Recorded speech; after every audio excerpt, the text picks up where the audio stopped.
అంటే ఆ ఓట్లన్నీ కూడా కసిగా వైఎస్ఆర్సీపీకి వేయించారు.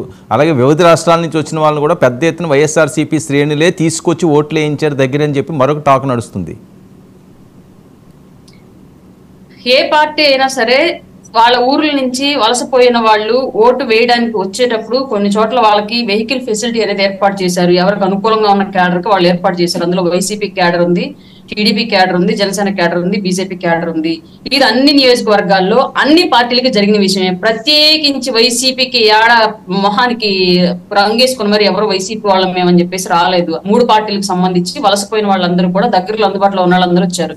కానీ పక్క దేశాల నుంచి కూడా 2 లక్షలు 3 లక్షలు ఖర్చు పెట్టుకుని వచ్చి ఎలక్షన్ కి ఓటేసి క్లియర్ గా యాంటీ జగన్ మేము ఓటేసామని చెప్పేసి ఎన్ఆర్ఐలు బాహాటంగానే చెప్పిన సందర్భం మనం చూసాం. రాష్ట్రంలో చాలా నియోజకవర్గాలు ఇదే జరిగింది. ఎందుకు వచ్చారు అంత దూరం నుంచి ఇక్కడికి?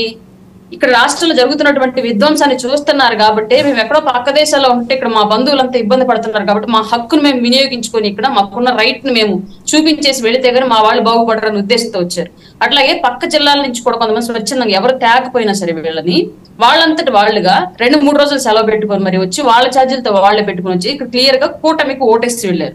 ఇదంతా వాళ్ళే చెప్పిన విషయం. ఇది పక్కకి వెళ్ళేటప్పుడు మేము టీడీపీకి వేసి వెళ్ళాం, జనసేనకి వేసి వెళ్ళాం, బీజేపీకి వేసి వెళ్ళాం క్లియర్ గా చెప్తున్నారు. అట్లా సింపుల్ విషయం సార్. మీరు మొన్న గనక ఒకసారి ఐపాక్ టీమ్ తోటి జగన్మోహన్ రెడ్డి గారి యొక్క మీటింగ్ అని మీరు గమనించినట్టయితే నిశ్చితంగా జగన్మోహన్ రెడ్డి గారు మళ్ళీ 151 మనకు వస్తుంది అన్నప్పుడు వెనకాల ఉన్నటువంటి 2 పెద్ద నాయకులు పెద్దిరెడ్డి రామచంద్రారెడ్డి గారు అలాగే బొత్స సత్యనారాయణ గారి మొహం కనుక మీరు గమనించినట్లయితే కనీసం చిన్న గ్లింప్ కూడా వాళ్ళ ఫేస్ లో ఎక్కడ మనకు సంతోషం కనిపించలే.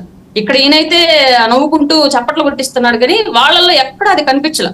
అదిగాక ఎప్పుడు లేని విధంగా మళ్ళీ మనం అధికారంలోకి రాము అని భావించాడు కాబట్టే జగన్మోహన్ రెడ్డి గారు వాస్తవ సర్వేలు అనేవి వచ్చిన తర్వాత ఎప్పుడు లేని విధంగా బినామీ కాంట్రాక్టర్లుగా ఎవరైతే ఆయనకు సంబంధించినటువంటి సొంత కాంట్రాక్టర్లు ఉన్నారో వాళ్ళందరికీ కూడా రాష్ట్రంలో 6 సంక్షేమ పథకాలకు రావాల్సినటువంటి నిధులు పూర్తిగా వాటికి రిలీజ్ చేయకుండా కేవలం నామమాత్రంగా రిలీజ్ చేసి మిగతావన్నీ కాంట్రాక్టర్లకు బిల్లులు చెల్లించే విధంగా సంతకాలు చేయించేసి వాళ్ళకి బిల్లులు చెల్లించేశాడు. అంటే మళ్ళీ వస్తాడు అంటే అంత అర్జెంట్ గా ప్రజల మన్ననలు పొందాల్సిన టైంలో అంత అర్జెంట్ గా కాంట్రాక్టర్లకు బిల్లులు చెల్లించాల్సిన అవసరం ఎందుకు వచ్చింది జగన్మోహన్ రెడ్డి గారికి? అలాగే ఇప్పుడు పెద్దిరెడ్డి రామచంద్రారెడ్డి గారు అతని ఎక్విప్మెంట్ అంతా కూడా సౌత్ ఆఫ్రికాకు పంపించుకోవాల్సిన అవసరం ఎందుకు వచ్చింది?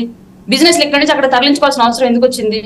ఇవన్నీ క్లియర్ గా మనకు తెలుస్తున్న అంశాలు కదా. ఓడిపోతాం అన్న విషయం వాళ్ళకు కూడా తెలుసు. కానీ ఎందుకు వాళ్ళు అలాగా పెయిడ్ సర్వేలు చేయించుకొని మరలా మేమే గెలుస్తామని చెప్పేసి అంత బలంగా చెప్తున్నారంటే దానికి చిన్న రీజన్ ఒకటి ఉంది సార్. ఇక్కడ ఏం జరిగిద్దంటే రేపొద్దున ఇప్పుడు రిజల్ట్స్ లో నెక్ టు నెక్ 20 సీట్లు లేదా 25 సీట్లు తేడాతో కనుక ఇద్దరికి నెక్ టు నెక్ ఫైట్ అనేది వచ్చి ఉంటే కూటమి నుంచి ఎవరన్నా సరే డబ్బు ఆశ చూపితే లొంగిపోయే వాళ్ళు ఉంటే వాళ్ళ దగ్గర నుంచి ఆ 20 సీట్లు 30 సీట్లు కొనుక్కొని మళ్ళీ అధికారంలోకి రావచ్చు.